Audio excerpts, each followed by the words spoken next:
isometrics. Most clinicians do alternating isometrics and call it rhythmic stabilization. I don't really care. They know what they're doing, it's fine. Just so that you know there is a difference between the two. So alternating isometrics would be when the arm is held here. Hold it there, please don't let me move it. And I'm doing this in different directions. I'm alternating an isometric hold. I'm saying don't let me move you, and you might start slower, and then a progression is to go faster. And remember, you don't want to do a pattern, because if they learn their pattern, they can do that. Another progression is close your eyes. It's much, much, much harder with eyes closed, okay? Alternating isometrics. I called that rhythmic stabilization when I was a clinician until I started teaching.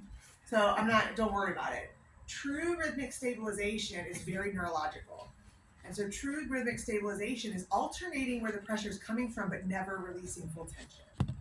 Okay, so we can't do this, and I'll show you why in a minute. But if I come in here and I say, okay, don't let me move you, and I can just kind of start wrapping where my pressure is coming from. And as I'm doing that, I'm actually increasing the amount of resistance I'm applying, and it's allowing her muscles to build and build and build and build and build the amount of resistance that's being given out. Okay, here's why. So I want you to watch this. I'm going to do this in true form. Keep your eyes closed for me and just don't let me move you, okay? I'm doing pretty decent resistance here.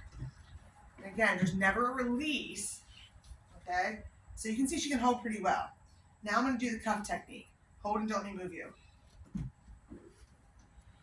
Her body has no feedback. There's nothing she can respond to. There's no consistent anything. So remember, you can relax. Remember how with Ethel we talked about wherever you put your hand, they're going to breathe into it more? This is the same kind of idea, that our hands guide the patient. So I don't care whether you do true rhythmic stabilization or alternating isometrics. It's a really great form of open chain stabilization. I'm sure some of you have seen the TherBand, where they walk around with the TherBand. That's great. Tons of ways you can do this. There are ways you can add to that where the therapist is not doing it. So what could you do there that might promote, when you think stabilization, think multi-directional contractions, right? So just holding my arm there, maybe. It's really more my pecs and my shoulder flexors that are holding me there. But can I do some things with my arms that require it to isolate and stabilize?